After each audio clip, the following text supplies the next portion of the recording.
आज हमारे साथ द चौक जर्नी में हम मिल रहे हैं एक ऐसी शख्सियत से जो वुमेन एम्पावरमेंट और राजपूत रॉयल लेगेसी की पावरफुल मिसाल है। अगर 2026 में इंडिया में राजपाट होता तो ये देश को एक राजपूत फाइनेंशियल वॉरियर के रूप में रिप्रेजेंट करती। और हमारी तरफ से तो खैर काफ़ी नाम आप लोग जानते होंगे, महाराणा प्रताप, महाराणा सांगा, महाराणा भोपाल सिंह जी, हमारे बड़े दादू साहब महाराणा भगवत सिंह जी। सो हमारी हिस्ट्री तो सब जानते हैं, लेकिन एक जो पॉइंट नहीं पता होगा कि my husband is the grandson of Zubaida Begum. हम बात कर रहे हैं राजकुमारी जानवी कुमारी मेवार की।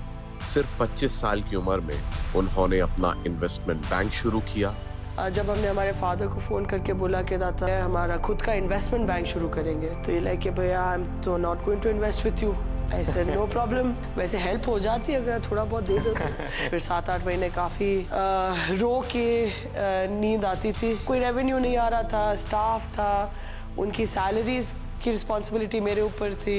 और आज वो एक high net worth private equity firm चला रही है। उसके बाद में हमने एक्सपैंड किया हमारा वर्क इनटू प्राइवेट इक्विटी। बिना कॉम्प्लीमेंट दिए बोलूंगा कि मतलब फाइटर स्पिरिट रहा है पे। वॉरियर स्पिरिट तो जीन्स में है जी। After all we are Rajputs. चाहे 2021 में वैटिकन में कीनोट स्पीच हो या यूनाइटेड नेशंस जनरल असेंबली जैसे ग्लोबल प्लेटफॉर्म्स, आज Janvi ji power of policy को लीड कर रही हैं।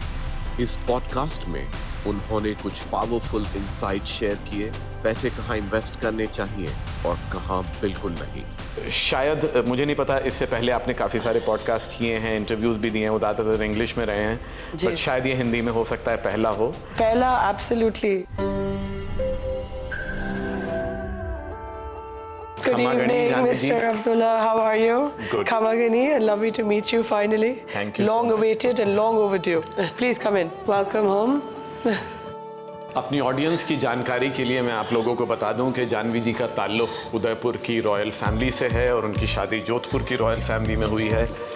वो खुद एक इन्वेस्टमेंट इक्विटी फर्म चलाती हैं काफ़ी समय से, पॉलिसी से रिलेटेड मैटर्स पे काम करती हैं। हम बहुत सारी बातें करेंगे, उनके बारे में जानेंगे। And I'm looking forward to this conversation.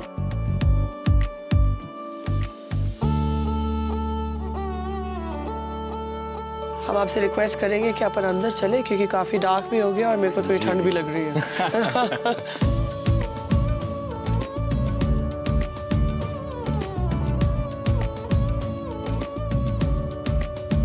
Janvi जी, जैसा कि आप जानती हैं कि हमारे पॉडकास्ट का नाम द चौक है। जिस तरीके से चौक चौराहा पर लोग डिस्कशन करते हैं जी, उसी तरीके से हम आपके साथ डिस्कशन करने की कोशिश करेंगे। मेरे को इनफॉर्मल कॉन्वर्सेशंस ही पसंद है। जी, I think formal conversations life में बहुत ज़्यादा हैं। लोग आजकल सोच समझ के बहुत ज़्यादा बोलने लग गए हैं। हाँ, लेकिन मैं पहले से माफ़ी मांग रही हूँ, मेरी हिंदी इतनी अच्छी नहीं है, तो जहाँ पे भी आप मेरे को थोड़ा हेल्प कर सके प्लीज़ करिएगा। बिल्कुल। आपकी जो फैमिली के रूट्स हैं और आपके हस्बैंड की, वो थोड़ा व्यूअर्स के नॉलेज के लिए शेयर करना चाहेंगे, बताना चाहेंगे। मेरा सबसे नापसंद क्वेश्चन है, लेकिन आप मेरे को पसंद हो इसलिए कर रही हूँ। हम उदयपुर से हैं। हमारे फादर महाराज नरेंद्र सिंह जी के सन हैं, जो महाराणा भगवत सिंह जी के भाई थे। जी। सो यू कैन से हम उसी मेवाड़ फैमिली के मेंबर है। और हमारी शादी हुई है जोधपुर में। हमारे हस्बैंड जिनका नाम है परीक्षित सिंह राठौर, वो जोधपुर रॉयल फैमिली मेंबर है।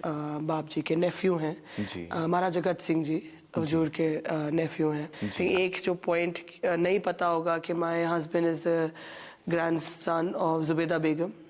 एंड और हमारी तरफ से तो खैर काफ़ी नाम आप लोग जानते होंगे, महाराणा प्रताप, महाराणा सांगा, महाराणा भोपाल सिंह जी, हमारे बड़े दादू साहब महाराणा भगवत सिंह जी। सो हमारी हिस्ट्री तो आई थिंक सब जानते। आपकी जो इनिशियल एजुकेशन हुई वो कहाँ से हुई? शुरुआत तो उदयपुर में हुई थी जी। द स्टडी स्कूल में थे जब बिल्कुल छोटे थे। फिर उसके बाद हम एक कॉन्वेंट में थे, सेंट मैरीज। वहाँ हमने थोड़ी ज़्यादा बदमाशी करी और मदर सुपीरियर के पेट में मुक्का मार दिया, तो हमको स्कूल से निकाल दिया। अब हमारे देखने से ऐसा नहीं लग रहा है कि वो तो क्योंकि साड़ी पहन रखी है। अच्छा। साड़ी में बहुत सब लोग शरीफ लगते हैं। एनीवे, बट उस टाइम हम बदमाशी ज़्यादा करते थे। आई थिंक आपकी पर्सनालिटी डेवलपमेंट बदमाशी चाहिए। अरे हाँ, है ना? Overall overall personality development from naughtiness. फिर हम MMPS में गए, हमारा नमेवाड़ पब्लिक स्कूल है पैलेस कासपुर में। फिर उसके बाद हमको मेयो भेज दिया गया क्योंकि वहाँ पे भी थोड़ी बदमाशी ज़्यादा हो रही थी। और अब हमारे पेरेंट्स की समझदारी देखो, बदमाश बच्चे को पैलेस के स्कूल में डाला जहाँ पे और बदमाशी हो सके और डांट कम पड़े। तो अब इससे ज़्यादा हम नहीं बोलेंगे। हायर एजुकेशन कहाँ हुई आपकी? ऑस्ट्रेलिया। हम 10 साल के लिए ऑस्ट्रेलिया में थे। 10 साल? 10 साल। बड़ा अरसा फैमिली से दूर इतनी यंग एज में।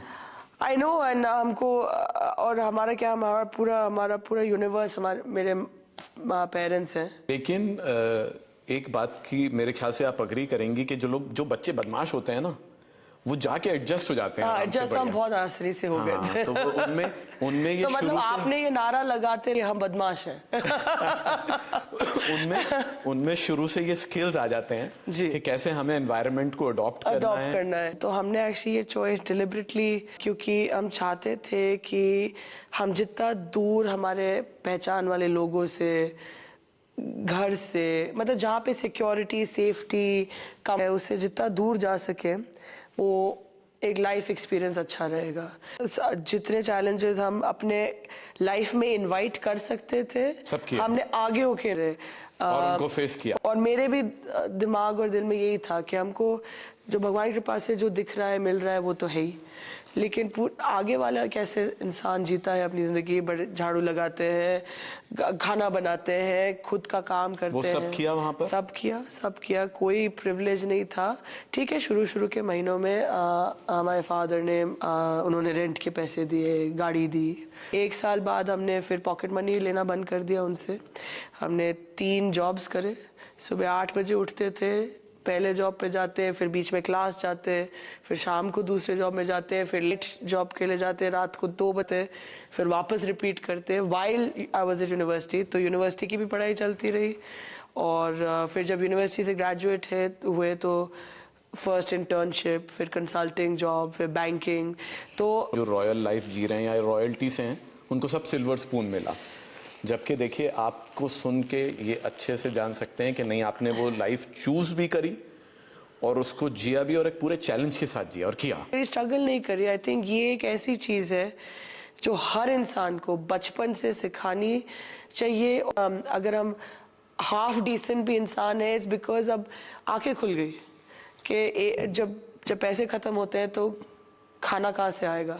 थोड़े दिन आप बहक जाओ, ठीक है, हम सभी बहके हैं, हम भी बहके थे। बहकेंगे नहीं तो सही समझ नहीं आएगा। करेक्ट, बिल्कुल। लेकिन जो बहक के सुधरा, जो बहक के समझा, वो बेहतर समझा, वो सस्टेनेबल सुधरना होता है। और ऐसे लोग भी हमने देखे हैं कि पूरी जिंदगी, मतलब समझिए कि एंड तक बड़ा अच्छी गुजारी, और क्योंकि वो बहके नहीं थे वो एंड में बहक गए।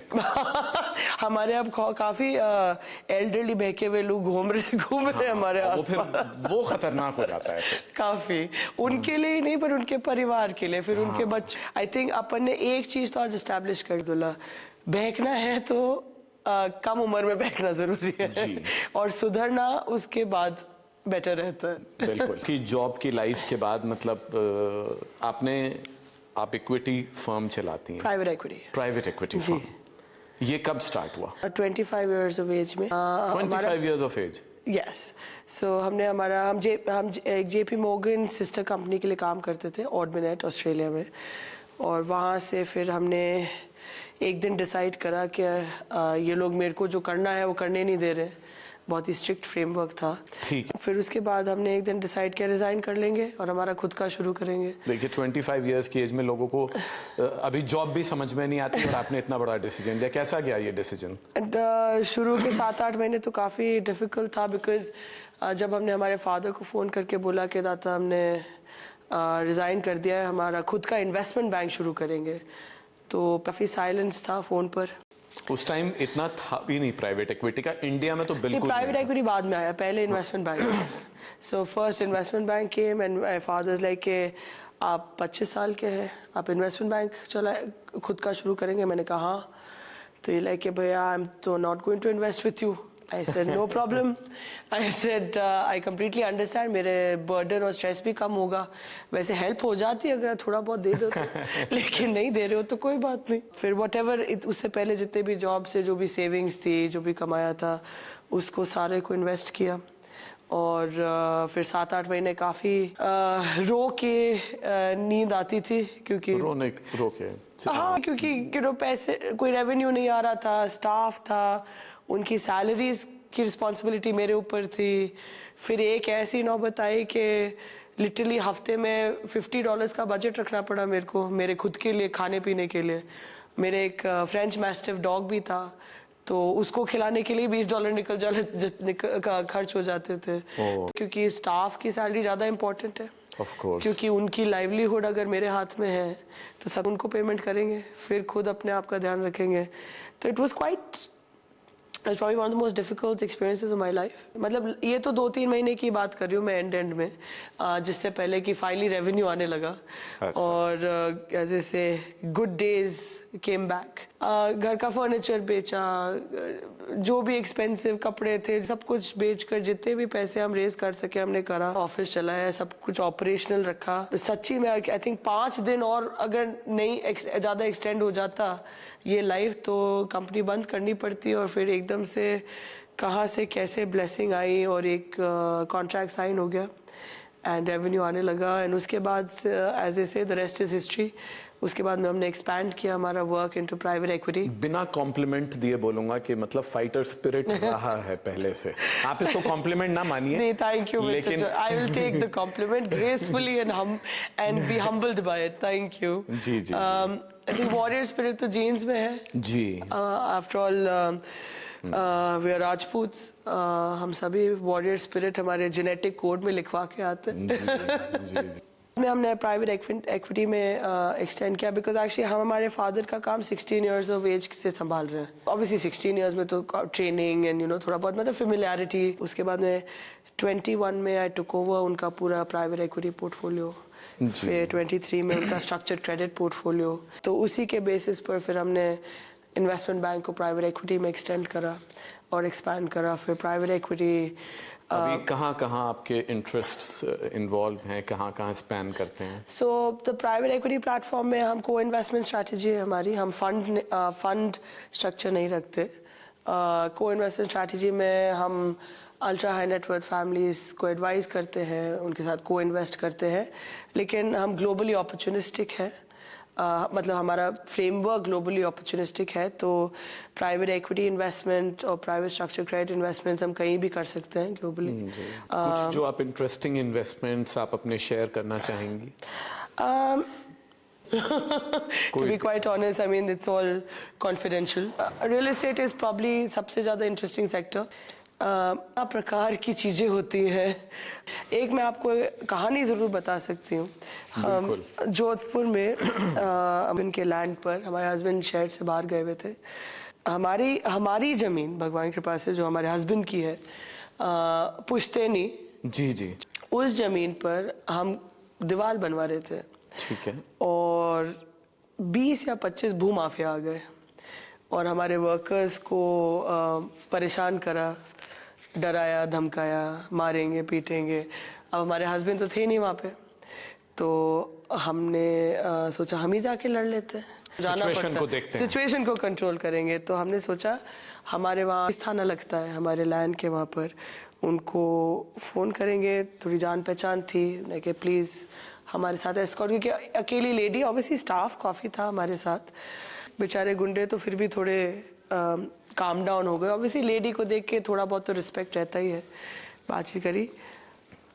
अजीबोगरीब चीज़ ये थी कि तो पुलिस वाले एक पॉइंट आया, मुड़ के मेरे से पूछते हैं कि आप हमको यहाँ लेके आए लेकिन हमको कैसे, आपके कागज दिखाओ. मैंने कहा यहाँ पे 20 लोग खड़े हैं, हाथों में उनके किसी के लठ है, किसी के कुछ है, वो क्या बोलते हैं खुरपी वुरपी पता नहीं. ये लोग इन बेचारे लेबरर्स को कर रहे हैं, डरा रहे हैं. वीडियोस हैं. और मैं कह रही हूँ मेरा लैंड है, मैं कहीं जबरदस्ती जोधपुर की सड़कों पे ऐसे ही घूमते फिरते लड़ाइयाँ रोकने पहुंच जाती हूँ क्या? नहीं, आप पेपर दिखाओ. उस दिन मेरे को रियलाइज हुआ पेपर और पेपर लेके कौन कोई भी नहीं दिखाता.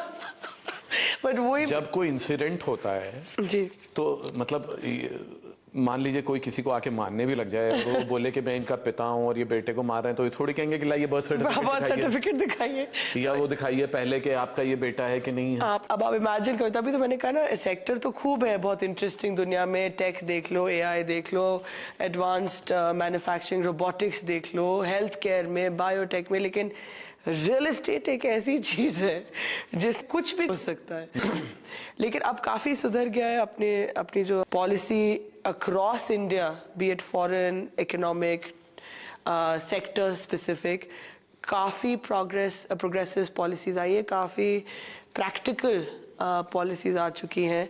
रियल एस्टेट में भी द रेगुलेटरी सिस्टम बहुत अच्छा हो चुका है, लेकिन टियर 2 सिटीज़ में अभी भी, टियर 3, टियर 2 सिटीज़ में अभी भी जितनी प्रॉब्लम्स हैं वो शायद किसी को दिखती नहीं। दो तीन अलग अलग सवाल आपकी बातों से उठ रहे हैं जी। आप ग्लोबली HNI फैमिलीज के साथ में को इन्वेस्ट करती हैं। इंडिया एक प्रोग्रेस की स्टेट पर है, हम बड़ी इकोनॉमी वर्ल्ड की बन गए हैं और बनने जा रहे हैं और भी बन रहे हैं जी। वो जो फैमिलीज हैं या जो वो इन्वेस्टमेंट ऑफिसेज हैं, उनका इंडिया के बारे में क्या व्यू है आज की डेट में? आज तो उनके व्यू में काफ़ी बदलाव आ चुका है। मैं तो खुद बोलूँगी कि 10 साल पहले मैं ऑफिस में जाती थी या बोर्ड रूम में जाती थी या मीटिंग्स के लिए जाती थी। आप काढ़ा भी लीजिए। जी थैंक यू। है ना? हाँ, मेरे को एक ऑलमोस्ट इन अ सेंस एक शर्म थी कहने, नॉट ये कहने के लिए कि I am Indian, I was always very proud कि हम इंडियन हैं, बट इंडिया में क्या हो रहा है फ्रॉम इकोनॉमिक पर्सपेक्टिव और जो हमारी ग्लोबल इमेज थी उससे हमको बड़ी शर्म आती थी, क्योंकि हम जानते हैं इंडिया क्या था, क्या इस कंट्री की काबिलियत है और क्या के लोगों की काबिलियत है, और हमारे यहाँ कितना सर्वाइवलिस्ट एंटरप्रेन्योरशिप कह लो, सर्वाइव माइंडसेट कह लो, ये किसी को नहीं दिखता था। जो सबको दिखता था जो पॉलिटिकली मिसमैनेज हो रहा था, भले फॉरेन पॉलिसी की तरफ से देख लो या इमेज की तरफ से देख लो, मतलब सच्ची में शर्म आती थी। आज अब जब मेरे को पॉइंट रखना पड़ता है इंडिया पॉलिटिकल प्रोमिनेंस की पर्सपेक्टिव से या इकोनॉमिक माइट की पर्सपेक्टिव से, या फिर इंडिया के जो प्रोग्रेस हुई है पिछले 10 सालों में, अब जो हो रही है, उसके बारे में बात करने में मतलब एक इनहेरेंट कॉन्फिडेंस आ गया है। तो वो ही कॉन्फिडेंस अब लोगों में भी आ गया है। मैं ये कहना चाहती थी कि अगर मेरे में वो कॉन्फिडेंस आज आया है, मतलब 10 साल में आया है और आज और भी बढ़ रहा है, तो वैसा का वैसा उन्हीं लोगों में जो लोग इंडिया के बारे में ना सुनना चाहते थे, ना यहाँ पे पैसा डालना चाहते थे, इन्वेस्ट करना चाहते थे, सिर्फ टूरिज्म के लिए आना चाहते थे, हिस्ट्री और कल्चर के लिए, उसके अलावा बहुत कम कंपनीज आती थी। India had started progressing, international firms आ रहे थे इंडिया, बट अब जो व्यू है इंडिया का as a pivotal figure head watch and observe करने के लिए, वो बहुत शानदार बात है। किन सेक्टर्स में, किस एरियाज में आपको लगता है कि जो लोग इन्वेस्ट कर रहे हैं, या आप एडवाइस अगर देना चाहें बेस्ड ऑन अपना खुद कि क्या सेक्टर्स हैं स्ट्रॉन्ग इंडिया के जो आगे बहुत तेजी से ग्रो करेंगे? तो ऐसे कहते हैं ना हिंदी में, ठोक बजा के पूरा ड्यू डिलिजेंस करके अगर आप इन्वेस्ट करेंगे तो आप किसी भी सेक्टर में कर सकते हैं और आपको प्रॉफिट मिलेगा। राइट? नहीं, मतलब कोर सेक्टर्स में जानना चाहता हूं। 4-5 अगर की सेक्टर्स में को बोलने पड़े तो obviously supply chain, logistics, logistics separate, supply chain separate. बिल्कुल। रियल एस्टेट का से गोल्ड रहा है इंडिया में, बट उसमें अगेन किस तरीके से, किस स्ट्रक्चर में और किस सब स्पेस में आप इन्वेस्ट कर रहे हैं, वो ज़रूर देखने लायक चीज़ है। सब रियल एस्टेट के सेक्टर सब सेक्टर सेम परफॉर्मेंस नहीं डिलीवर कर रहे हैं। किसी से को शॉर्ट टर्म गेन रिटर्न मिलेगा, मतलब in terms of quick return, जी। और किन्हीं सेक्टर्स में ऑब्वियसली थोड़ा लॉन्ग टर्म प्ले होगा। बट ये सेक्टर्स क्या है, अभी तो रोबस्ट सेक्टर्स हैं और आगे इनमें बहुत पोटेंशियल और स्कोप है। बट अब मैं ये चीज़ बोलना चाहूँगी कि किस में मत करिएगा। स्टार्टअप स्पेस से बहुत केयरफुल रही है अभी, क्योंकि अपनी पॉलिसी उनको सपोर्ट करने के लिए आ चुकी हैं और अभी भी बन रही हैं फ्रॉम अ गवर्नमेंट पर्सपेक्टिव। ठीक है। बट स्टार्टअप्स जनरली भी हाई रिस्क एरिया है, और प्लस स्टार्टअप एक ऐसी स्पेस, टेक्नोलॉजी की वैल्यूएशन होती है फॉरवर्ड लुकिंग प्रोजेक्शन है। वो सब जैसे बोलते हैं सिर्फ ना numbers हवा add कर महल, दिए जाते हैं। सिर्फ numbers add हाँ कर सिर्फ दिए जाते हैं। नंबर्स ऐड करे जाते हैं। और जो वीसीज होते हैं वो basically most of the time अपना खुद का देख रहे होते हैं। उनका सारा स्ट्रैटेजी, उनका इन्वेस्टमेंट, उनकी पूरा जो फ्रेमवर्किंग होती है स्टार्टअप स्पेस में, वो इसी लेते हैं कि वो कितना ज्यादा कमा सकते हैं। तो ऑब्वियसली उसकी वजह से नंबर्स इतने अच्छे लगते हैं। तो एंड हैविंग सेड दैट, मेरा थोड़ा बायस अगेंस्ट है भी, नहीं। खुद स्टार्टअप्स में नहीं करती। मेरा नेक्स्ट क्वेश्चन रहेगा कि आपका पॉलिसी में हम टाइम टू टाइम मीडिया के थ्रू इंटरवेंशन देखते रहते हैं जी। आप यूएन में भी अलग अलग समय पर पॉलिसीज को लेकर बोली हैं जी। तो वो जो आपका एंगेजमेंट है वो एग्जैक्टली क्या है और कैसे है? ये एक्चुअली मेरा 2021 में मेरे को वेटिकन से इनविटेशन आया था की नोट देने के लिए। अच्छा। और हमने दिया भी। और उस टाइम हमारी स्पीच का टाइटल था humanity the trust deficit. And it has grown over the years. It has grown over the years. It is policy की बात करते हैं। डेफिसिट को अपने व्यूअर्स के लिए थोड़ा बता दूं कि जो यकीन और भरोसा वो पिछले कुछ सालों में बहुत ज्यादा स्पीड में उठा है, कम हुआ है। नहीं बिल्कुल, मैं यही कह रही थी कि दैट वाज द कैटलिस्ट। उस स्पीच के बाद में उस टाइम हमने काफ़ी चीज़ों के बारे में बात करी, पॉलिसी मेकिंग, सोसाइटल डेग्रेडेशन।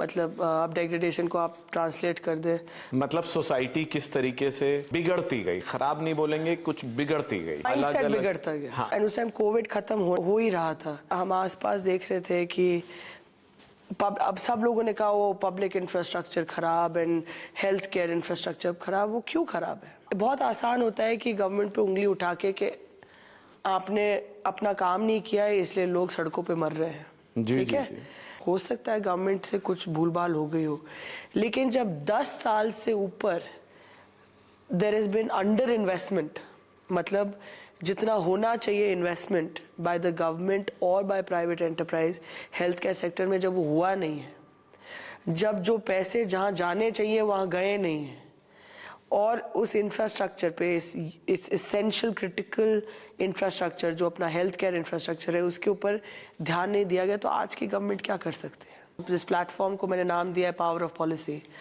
ये इन चीज़ों की छोटी मोटी चीज़ें, एक्सपीरियंसेस, स्टडी, एनालिसिस से इसकी पैदाइश वहाँ से हुई। फिर हम वाटिकन गए, वहाँ पे हमने स्पीच दी। उसके बाद में और I would say my enthusiasm या पैशन बोल लो या जो भी बोल लो, और फोकस काफ़ी पॉलिसी की तरफ बढ़ गया। फिर उसके बाद फॉर्म हमने क्रिएट किया पावर ऑफ पॉलिसी, जहाँ हम basically the message is very simple. Government जो कर रही है वो कर रही है, आधे से ज़्यादा time government is a catastrophe, लेकिन हम एज बिजनेस फैमिलीज और families that are in business, जो बिजनेस के साथ मिलकर हमारा इन्फ्लुएंस हो सकता है, उस इन्फ्लुएंस को हम हमारे खुद की पॉलिसी, हमारे खुद के सेल्फ सर्विंग इंटरेस्ट के लिए पॉलिसी ज़रूर इन्फ्लुएंस करने की कोशिश करते हैं, लेकिन वही अगर हम इन्फ्लुएंस ओवर आर्चिंग और ओवरऑल पॉलिसी मेकिंग को बेटर बनाने में अगर एग्जर्ट करें, स्पेंड करें, इन्वेस्ट करें उसमें, तो the world actually will and up with better infrastructure. कि पॉलिसी बनाई जाती है बिजनेस, इंफ्रास्ट्रक्चर, अलग अलग चीज़ों से रिलेटेड, लेकिन जब हम हेल्थ की बात कर रहे हैं तो वही पावर पॉलिसी को बनाने की यूज़ करना, ताकि वो एक चैनल इस तरीके से बने, रास्ता इस तरीके से बने कि वो लोगों की सुविधा का एक रास्ता बने उसके जरिए। बिल्कुल मैंने आपकी बात को थोड़ा एक्सप्लेन, लोगों की सुविधा और ओवरऑल डेवलपमेंट, मतलब अब प्रोग्रेस। मतलब अगर आज अपन इंडिया में मैन्युफैक्चरिंग हब की अपने खूब नारे लगा रहे हैं हम, हाँ India the next manufacturing hub, नहीं बनेगा।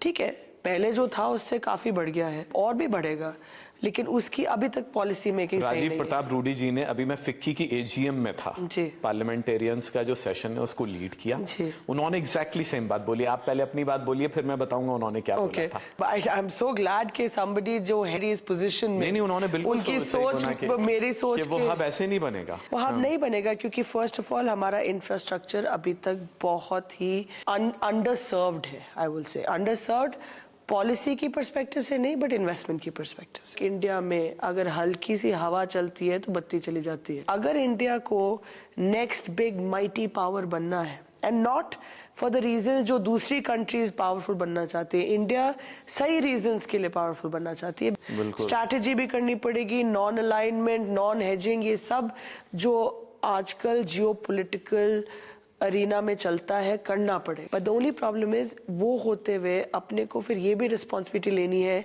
कि अगर सप्लाई चेन जिसको आज की डेट में वेपनाइज कर रखा है दूसरी, बड़ा सही वर्ड यूज किया, वेपनाइज किया हुआ है, करा हुआ है, बिल्कुल it's a weaponisation of interdependence. ये मैंने वेटिकन में भी बोला था। आपने बहुत सही वर्ड यूज किया। इंडिया जैसी कंट्री अगर let's say position of influence में आती है और आ भी रही है, हमारे हाथ में ऐसी रिस्पॉन्सिबिलिटी एक अच्छी बात है, लेकिन हमारे हाथ में वो सप्लाई चेन को सिक्योर करने की रिस्पॉन्सिबिलिटी तब आएगी जब हमारी पॉलिसीज, हमारा डेवलपमेंट, हमारा इंफ्रास्ट्रक्चर उसको सपोर्ट करेगा। अभी हम बॉम्बे में थे, हमारे 3 दिन की मीटिंग्स रही, ठीक है। इंटरनेशनल डेलीगेशन भी थी, मेरी टीम इंडियन काउंटर पार्ट्स के साथ, मैं नाम नहीं लूँगी। हाई लेवल स्ट्रैटेजी डिस्कशंस हुए, सब कुछ हुआ। अभी तक हमारे फाइनेंसियर्स को, हमारे प्राइवेट एंटरप्राइजेस को जो स्टॉक स्टैंडर्ड बिजनेस होता है ना, उसके आगे कम समझ में आता है।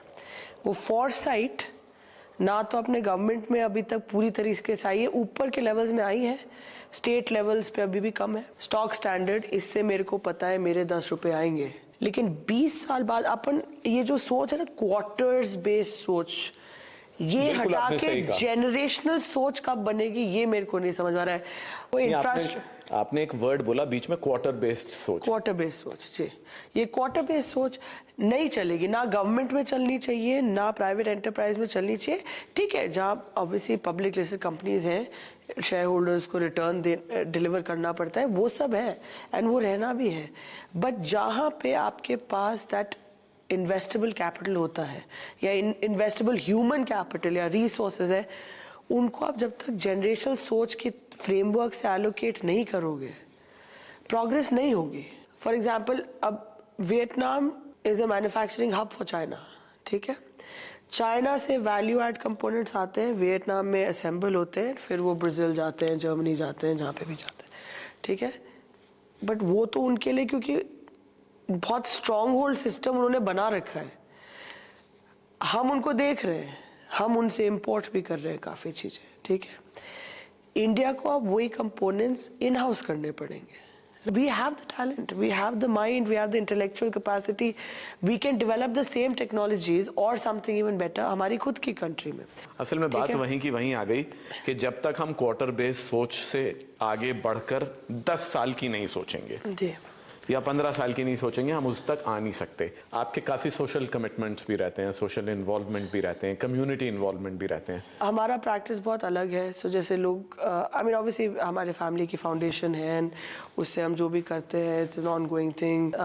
एजुकेशनल सपोर्ट होता है, हेल्थ केयर सपोर्ट होता है फॉर द अंडर प्रिविलेज्ड, उसका पूरा फ्रेमवर्क मैंने थोड़ा अलग कर रखा है। लाइक फॉर एग्जाम्पल, अगर हम किसी एक एरिया में जाते हैं, वहाँ पर हम एक एसेट डेवलप कर रहे हैं, इंडस्ट्रियल एसेट हो या जो भी हो, तो जब वो एसेट डेवलपमेंट करते हैं तो हमारा डे 1 से यही पर्सपेक्टिव रहता है। आसपास हमको जो भी लगता है एक एसेंशियल नीड है, भले सैनिटेशन हो, रोड इंफ्रास्ट्रक्चर हो, स्कूल हो, इन्फर्मरी, जी जी, यू नो, तो वो हम साथ साथ उसको लेकर चलते हैं। लेकिन अगर जो हमारा इंटरनल फाइनेंशियल आर्किटेक्चर है, जो वो भी मैंने खुद ही डेवलप कर रखा है, जैसे हमारा जब हम इन्वेस्टमेंट डिसीजन बनाने जाते हैं या स्ट्रक्चरिंग करते हैं किसी चीज़ के, हमारा financial architecture is intellectual property that is only hours, क्योंकि वो मैंने खुद डेवलप करी है। आप इसमें कुछ बताना चाहेंगी, अपने फाइनेंशियल स्ट्रक्चर को शेयर करना चाहेंगी?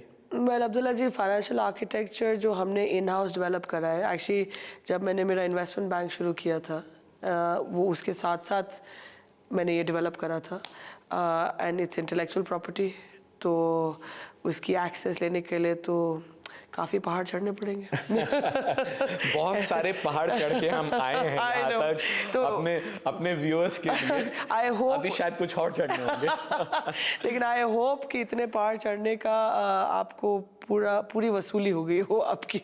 नहीं, मजा आया आपसे बात करके, मजा आया आपके बारे में जान के, मजा आया। Thank you Abdullah. शायद मुझे नहीं पता, इससे पहले आपने काफ़ी सारे पॉडकास्ट किए हैं, इंटरव्यूज भी दिए हैं, वो ज़्यादातर इंग्लिश में रहे हैं, बट शायद ये हिंदी में हो सकता है पहला, एब्सोल्युटली। तो मैं अपने आप को खुश नसीब, लकी मान रहा हूँ इस वजह से। आपका बहुत बहुत धन्यवाद Thank you, पूरे Abdulaziz. समय देने के लिए, इतनी सारी अच्छी बातें हमसे शेयर करने के लिए। Thank you so much for your thank you, it is been absolute delight. हमको बहुत खुशी हुई बिकॉज बिल्कुल चौक स्टाइल कॉन्वर्सेशन थी।